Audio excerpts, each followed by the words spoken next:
everyone, it's Gene Calderon coming back to you again with another video, a little bit of a special one because usually I do some theme days, but this time I've got a little bit of a special teaching because of the fact of what's going on this weekend. There is a pretty big movie out there that's going on that everyone is flocking to. You can kind of lose all of your friends if you put any spoilers on any kind of social media talking about the Marvel's Endgame. And why are so many people flocking to this movie? Why are so many people just interested in seeing this one movie? It's the huge talk right now, so much so that it's really just taken a part of our culture by storm. Well, if I was to ask you, hey, what's wrong with the world and anything we can do to fix it? Well, it doesn't matter who you ask, whether it's an agnostic, a Buddhist, a Muslim, a Hindu, or even a Christian. I guarantee you that everyone that you ask, they're not going to say, oh, there's nothing wrong with the world, or everything is just fine, there's no problems at all.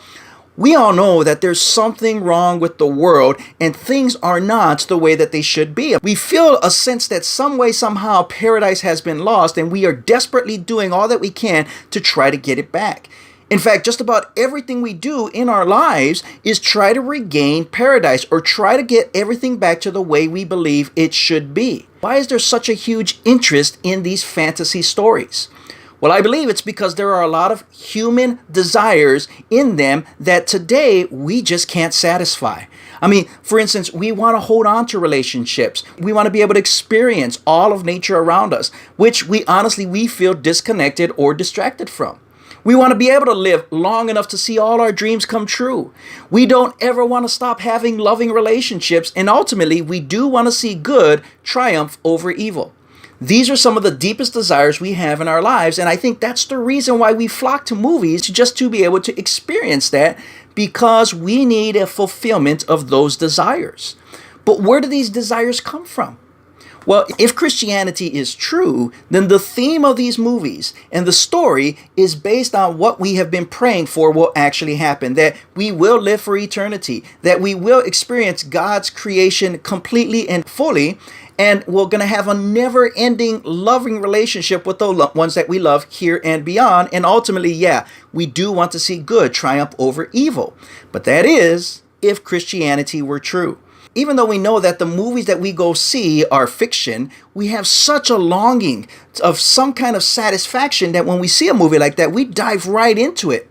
Why? Because that's actually proof that hidden in our hearts, the reality is that things are not the way they should be. And so what we're doing is we are desperately trying to regain paradise, at least in our imaginations. We want peace, we want beauty, we want security, we want love, we want a happily ever after story. And if we were created and designed with these desires and find out we can't find them fulfilled here on earth or in this life, maybe it's because there's another place that we haven't been to yet where we can fulfill those desires. There's a famous passage written by C.S. Lewis. He says, the reason why I get hungry is because there is an actual thing called food that I'm supposed to eat, and it will satisfy that. So when we have these desires of everything being set right, we have to ask, where is this place that we can find these fulfillments? If the gospel of Jesus Christ that contains all the essence of these stories combined is true, then every movie we go to and every book we read and every element of Christianity or reality found in them means to us that they can be fulfilled. And it's because they all stem from human desires that God has placed in us, and we're looking to fulfill those. So when we go to the movies, we do get a temporary relief from the real world where our desires are violently being denied. But if we hold to the gospel message of Jesus Christ, we are promised that all of our longings are going to be fulfilled in real time, space, and history. And our goal isn't just to show someone that Christianity is true. Because some people do believe Christianity is true, they just don't care. But that people should actually want it to be true. Why? Because it actually gives us what we're longing for. And no other religion offers this. In the Bible, 1 John tells us, "Dear friends, now we are children of God, and what we will be has not yet been made known. But we know that when Christ appears, we shall be like him, for we shall see him as he is." Right now, we only see God through his effects. We can't see him directly. We see his creation, but we can't see the creator. We have morals and a conscience, which points us to the idea that there must be a moral law giver. But when we see him as he is and understand him on a much bigger level, we are going to completely understand what we were made for. And we need to understand and share that the desires we have were placed in us by our Creator and were meant to reflect him and to call us back to him. And if we focus on the desires only, then we're only going to look at ourselves and we're going to miss out on the true purposes of those desires. But if Christ really was raised from the dead, then Christianity is that faith in a worldview that is based on historical fact. See, humanity is plagued with a disease, and that disease is called sin. And there's only one cure for the penalty of sin, and that is payment. Either Jesus pays for that penalty or we ourselves pay for that penalty. It's just that simple. Now, that's why we understand that Jesus is the only way of salvation, because I can't pay for it, because once I do, I'm bankrupt. This is not fantasy, it is fact. We've sinned in time, space, and history in this real world, and Jesus died and resurrected in this real world of time, space, and history.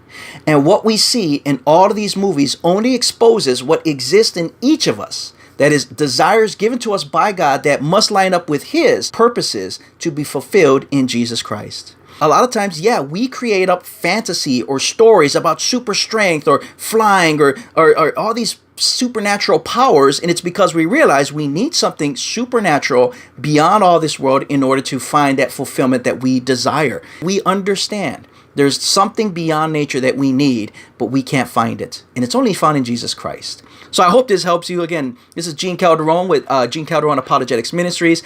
Feel free to help us out. There's a donation tab there. I am a missionary here in this area trying to serve the churches and students around Northwest Indiana. You can follow me on Facebook, Twitter, Instagram, YouTube, or go to the website of radiochristi.org. This is what we're trying to get people to realize. The reason why we live the way we live is because there are true desires that constantly point back to a real God who loves us, who died for us, who paid the penalty of sin, rose again and is seated at the right hand of the Father, and will one day come back to reclaim his church.